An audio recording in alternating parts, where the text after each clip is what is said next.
Joining me today, I am thrilled to have Paul Jenkinson. He spent some time in British Columbia.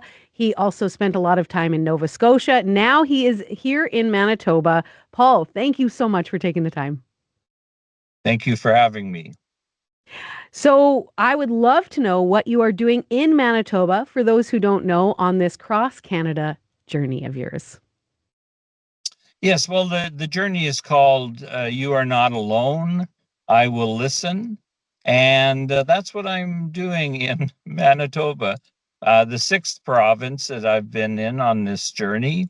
And I put out two chairs and a table and a sign that says, You're not alone, I will listen. Cross Canada journey, no cost listening. And I'm also presenting in 4 classes at Canadian Mennonite University and in the School of Social Work. And I presented once at the University College, the Booth University College, also in the School of Social Work. So, speaking of that, you have an extensive career in that. Would you mind sharing a little bit about your history in social work? Yes, I went into social work after I had already done a lot of social services work with refugees, work with prisoners, and last I worked with the Salvation Army as the coordinator of a youth hostel and street outreach program in Windsor, Ontario. So when I received that job, I had to beg for it actually, and literally so. I said to the fellow, "I'm begging. I have a wife and 3 children, and I need the job." And that was just to supervise the youth overnight. I became the coordinator. After that, I said, Paul, it's about time. You're 33. You need to go get a degree so that you don't have to do this again. And so I did, and I've worked with families in the community in child welfare.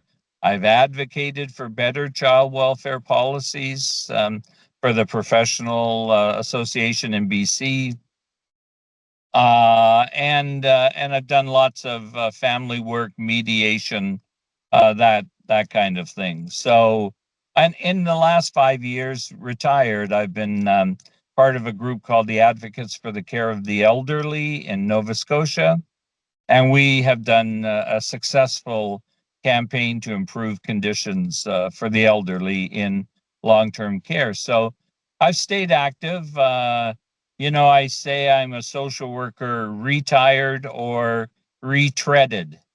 And so, once a social worker, always a social worker. It's, for me to go out and sit, I'm in my happy place. Well, I have to say, I think it's absolutely incredible what you're doing to simply listen. I think there's so much power in it. But I would love to know, why are you taking so much time out of your life to do this? Well, time is a gift. So I'm actually putting time back into my life. Uh, Time out of my life would be sitting at home doing nothing. For me, a lot of older people, I did turn 71 on this journey. So a lot of older people really enjoy hobbies, and more power to them. But I'm not a hobby kind of person. I can't put in time. And so for me, sitting with people um, is addressing a social need. Uh, my sense is that after COVID and where we shrunk our social circle, people have been having a hard time coming out of that. They've become somewhat habituated to being alone or with a small group.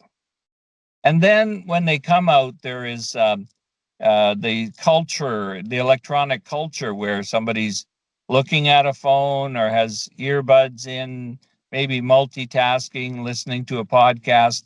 They're all bubbled up, and it's hard to reach, especially a stranger of any sort? How do you meet new people?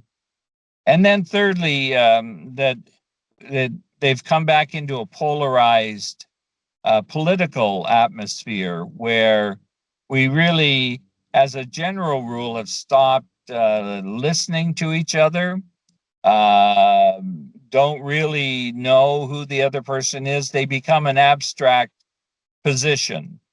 They run something up the flagpole and say, "Are you going to salute it?" And I run something up the flagpole and say, "I disagree." And in this little space, we have a fight. We had the whole wide world, probably most of it in common, and we lose contact with our humanity, with our neighborliness.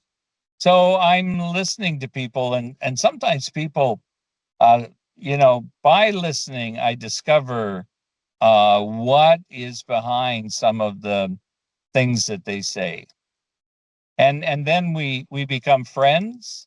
And by becoming friends, it's hard to harm each other, hard to turn each other into something other, something to be feared. Incredible, like I said. You talked about family a little bit. You have kids. I believe you have grandkids as well. I would love to know what they think about this endeavor. Yes, well, I have actually a great grandchild. She hasn't, yeah, given that she's pre-verbal, she hasn't told me anything yet. Yeah, but I let the grandchildren know where I am, and because I read and talk to some of them quite regularly, so they're curious. I think if they ask their parents, well, what's Opa doing anyhow? They'll say, and my children just said, yeah, that sounds like you, Dad. You know, That's fantastic. and It's on character. That's yeah, great. and how can we help you? Fantastic. When you're doing this, you set up these two chairs, you have this bright sign. Do you find a lot of people have this fear or trepidation to actually open up?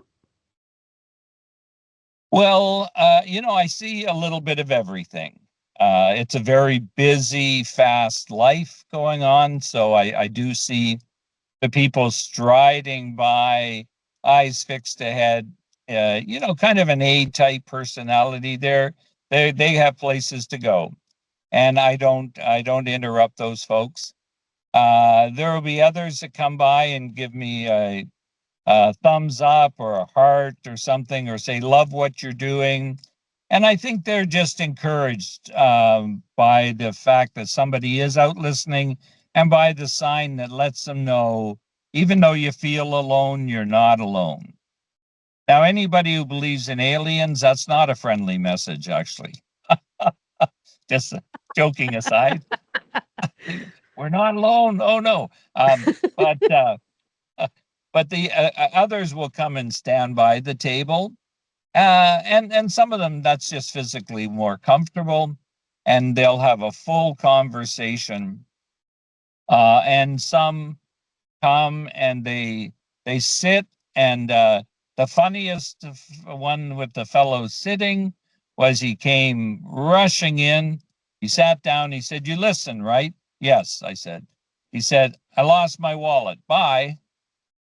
And he jumped out of the chair and took off. I said, "Well, I guess I fulfilled my duty." Uh, but others will turn the chair towards me, and they may be there for 40 minutes, an hour, and the world just disappears. We keep the conversation quiet enough so that they have the privacy. And but it's a place also filled with laughter and positivity. Most of life actually is pretty good, and pretty positive, full of loving people. And then we get, difficult folks, or just life blindsides us with regular parts of living. And we have to deal with that. And I listen to it all. And and I think the listening actually creates that safe place where um, they're the solution that they've been thinking of and the one that they need to work out. Uh, I give them that safe place to work it out. You must hear so many different things, and of course, keeping with privacy because what you do is incredible. Are there any stories of impact that you've heard recently, or maybe even just things that you kind of hear a range? Well, I do hear a range, the whole human experience from, I said, do you have a little story to tell me? Oh, yeah, we're pregnant. I always laugh when the guy says it. I always look at him like this and say, if guys had to be pregnant, there'd be no children, right? So, and they all laugh, yeah, yeah, yeah, but we're going to have a baby. Oh, that's exciting.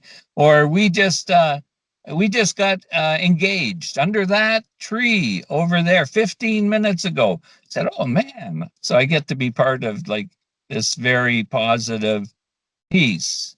And then there are people, a woman came along, pointed at my sign. She was crying. She said, you're not alone. Oh man, I needed to hear that. And she says, you see those two women coming along behind me? Those are my sisters. They looked like they were dragging a weight, very sad. And she said, and that man and his daughter, that's my brother and his daughter. And his wife died 2 days ago on Mother's Day. I said, oh my goodness, put my hand over my heart and just said, my goodness. Then he came along. He was just a few seconds behind. And I said, I've heard what's happened. My heart to your heart. My daughter died on Mother's Day. I didn't, if I had said anything more, hardly, I gave him my card and said, if you ever want to talk, contact me. But if I had said any more, it would have taken away from the situation. That's all he needed to hear was somebody, not the same experience, but somebody similar. And maybe he saw an older man who was still standing, still moving forward, still surviving while holding grief with dignity and being generally healthy. And that's all he needed. Yeah, so from new love to love destroyed, I hear it all. Bet. What are you hoping to accomplish with this? And perhaps you already have many times over.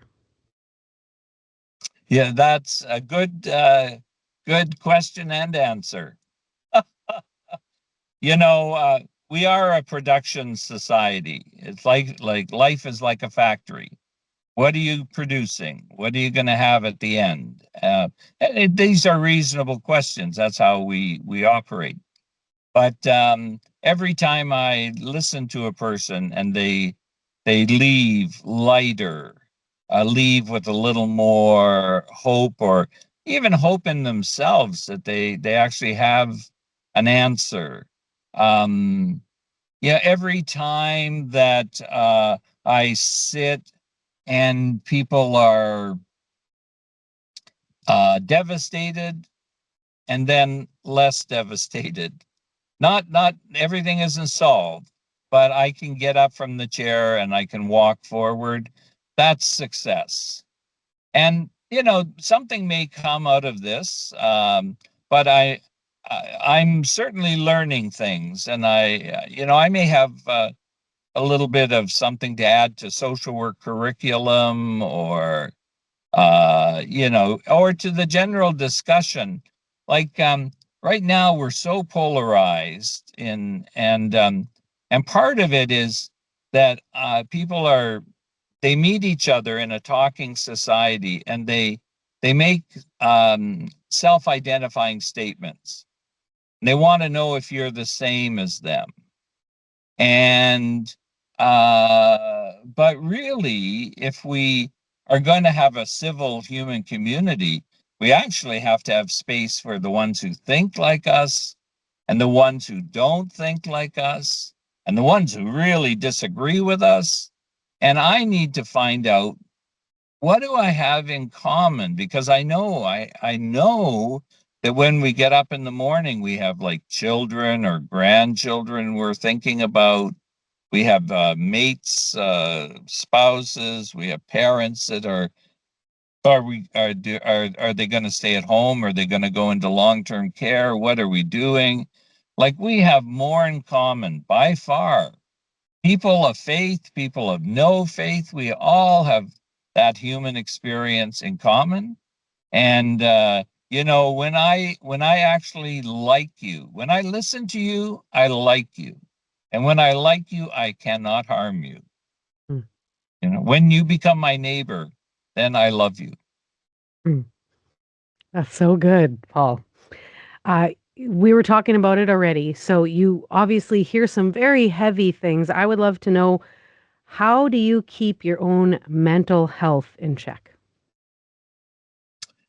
When I worked professionally, I would go home with my shoulders up around my ears and knots, and it was because maybe I cared too much. Maybe I listened too intently. I had a great sense of responsibility for the folks and a great care for the people that I worked with. Um, on this trip, I have all those things, but I have this strange freedom, and so do the people who stop. It's might be called like the stranger effect, or I met you on an airplane effect. So I'm the stranger that's going down the road.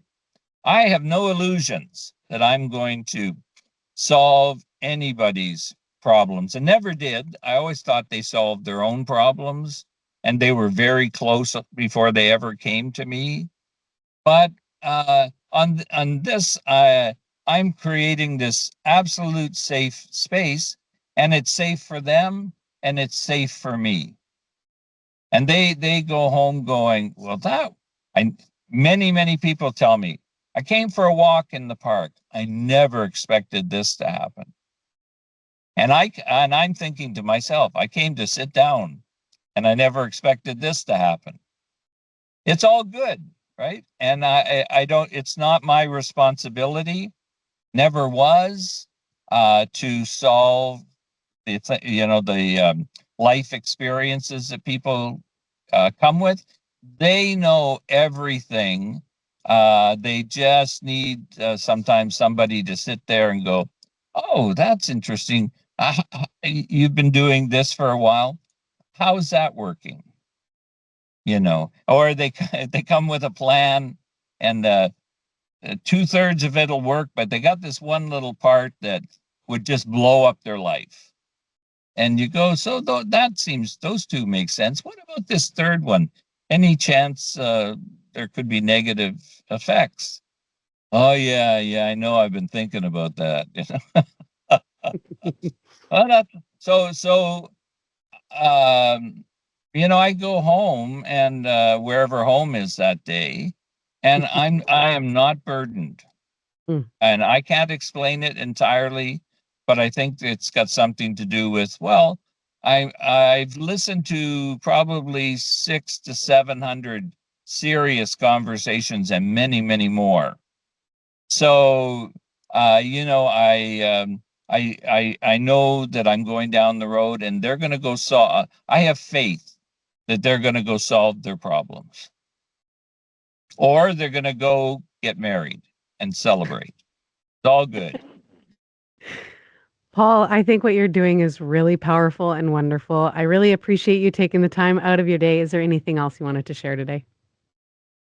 Well, I just hope that this is an example of that listening creates neighbors, And when we love our neighbor, we might, if we listen just longer, we might even get to this. There is a teaching, the most outrageous teaching I've ever heard: love your enemies.